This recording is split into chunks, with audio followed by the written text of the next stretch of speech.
아파트 단지 전체가 통매각으로 나왔습니다. 400세대가 넘는 대단지가 통째로 나온 사건. 오늘 자세히 살펴보겠습니다. 제주시 애월읍 파기리에 위치한 효성 해링턴 플레이스 제주입니다.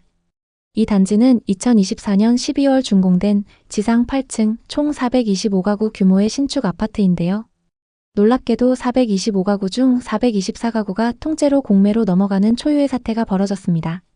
2025년 9월 8일부터 신한자산신탁주관으로 공매가 시작됐는데 전체 감정평가액은 약 3,336억 5,400만 원, 최저 입찰가는 이보다 20% 높은 4,006억부터 시작됐습니다. 감정가보다 입찰가를 높게 잡은 이유는 간단해요. 감정가대로 공매를 진행하면 손실이 너무 크기 때문이죠. 하지만 솔직히 말씀드리자면 이 가격보다 한참 싸게 나와도 낙찰되기 어려워 보입니다. 업계에서는 절반 가격까지 떨어져도 매수자를 찾기 힘들 것이라는 전망까지 나오고 있는데요. 다시 한번 확인해보니 오늘 날짜 기준으로 5회 유찰된 상태입니다. 최근 제주도의 부동산 시장이 침체되어 있는 것하고도 연관이 있는데요. 김철수 씨는 40대 중반의 서울 IT 회사 직원입니다. 2021년 부동산 시장이 불타오르던 시기였죠. 제주도는 팬데믹 이후 이주붐과 관광 활성화로 아파트 가격이 치솟았어요. 김철수 씨는 제주가 서울 다음으로 뜰 거라는 기대에 부풀어 제주도의 신축 아파트를 7억에 매입했습니다. 대출 4억을 끌었었고 실투자금은 3억이었죠. 당시 주변 중개업자는 제주 아파트는 계속 오를 겁니다. 지금 안 사면 기회 놓쳐요 라며 부추겼어요. 철수 씨는 임대 수익과 시세 차익을 기대하며 계약서에 사인했습니다. 하지만 2023년부터 상황이 급변했어요. 금리가 연 4%에서 6%대로 치솟으면서 대출 이자 부담이 커졌고 제주도는 인구 유출과 관광객 감소로 부동산 시장이 얼어붙었어요. 철수 씨의 아파트 시세는 5억 초반으로 뚝 떨어졌습니다. 임대 놓으려고 했는데 임차인이 안 구해져요. 매달 이자 내느라 허리가 휘어요. 팔려고 내놨지만 2억 넘게 손해볼 판이에요. 철수 씨의 한숨 섞인 목소리가 아직도 생생하네요.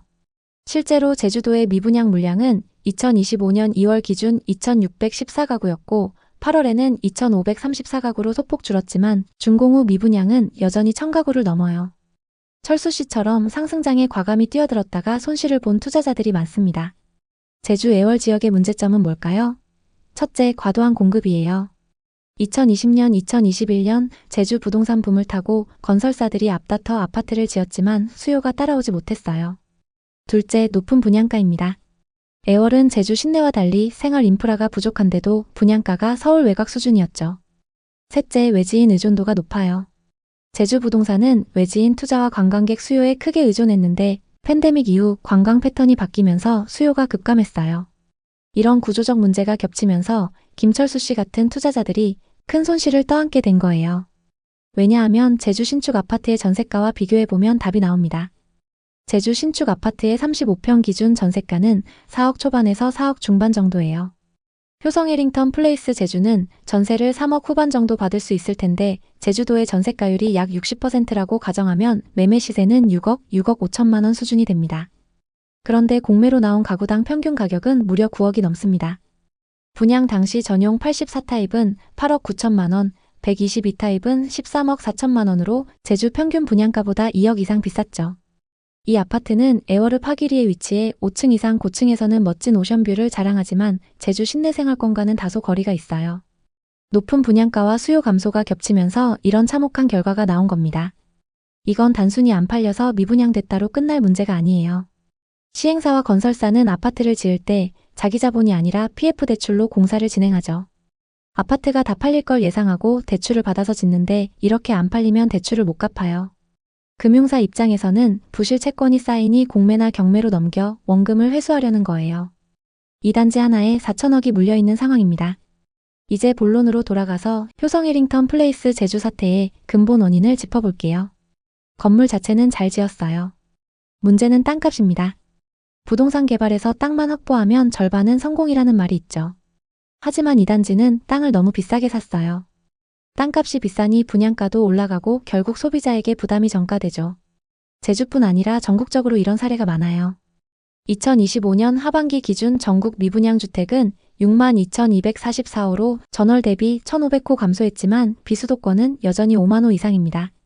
특히 준공 후 미분양은 27,000호로 10년 만에 최고치를 기록했어요. 제주는 특히 공급 과잉 문제가 심각해요. 한때 인구가 늘고 관광객이 몰리던 시절이 있었죠. 하지만 2023년부터 인구 유출이 시작되고 외지인 투자도 줄었어요. 그런데도 건설사들은 지으면 팔린다는 기대에 빠져 공급을 늘렸어요. 결과적으로 제주 미분양 비율은 2025년 6월 기준 65.1%로 역대 최고치를 찍었습니다. 대구, 부산, 울산 같은 지방 대도시도 비슷한 상황이에요. 예를 들어 부산은 2025년 4월 기준 미분양 4,720가구, 준공후 미분양 1,886가구로 역대 최대치를 기록했죠. 이 사태는 단순히 한 지역의 문제가 아니에요.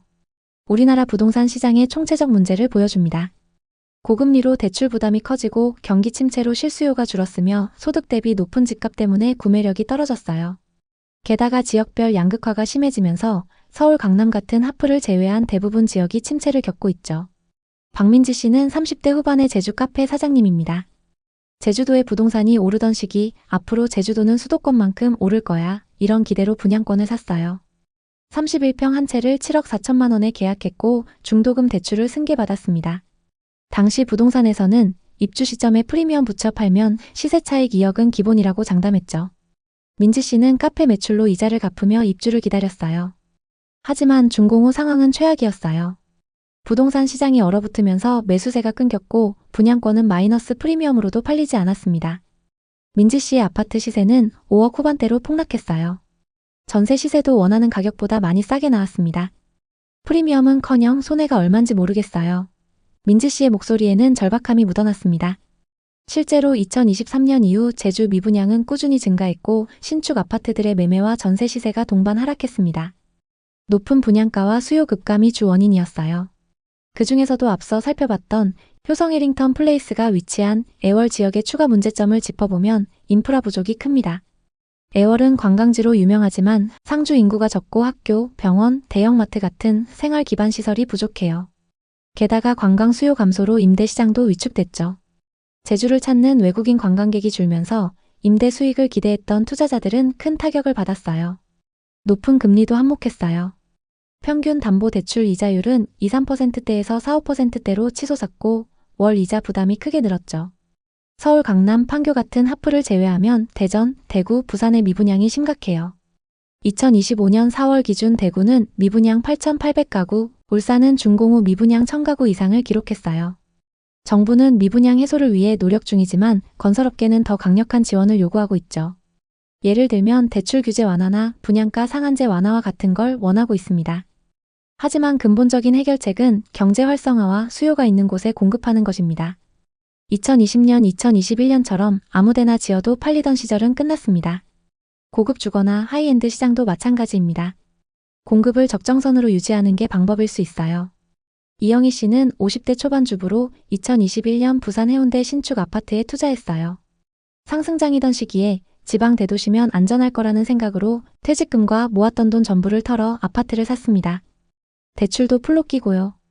부동산에서는 해운대는 부산의 강남이라서 절대 떨어지지 않는다고 장담했죠. 영희 씨는 부동산 투자로 노후를 준비하려 했어요. 하지만 2023년부터 부산 부동산 시장이 급락했어요. 금리 인상과 공급 과잉으로 해운대 아파트 시세가 매수한 가격 대비 3억이나 떨어졌습니다. 매달 이자는 나가는데 집값이 떨어지니까 너무 힘드네요. 생활비도 빠듯하고 이 가격엔 팔 수도 없어요. 가족들 원망만 사는 신세가 됐어요. 영희 씨의 후회는 깊었습니다. 부산은 2025년 미분양 4,720가구, 준공 후 미분양 1,886가구로 공급 과잉과 수요 감소가 겹쳤어요. 부산의 문제점은 과도한 아파트 공급과 관광 의존도예요.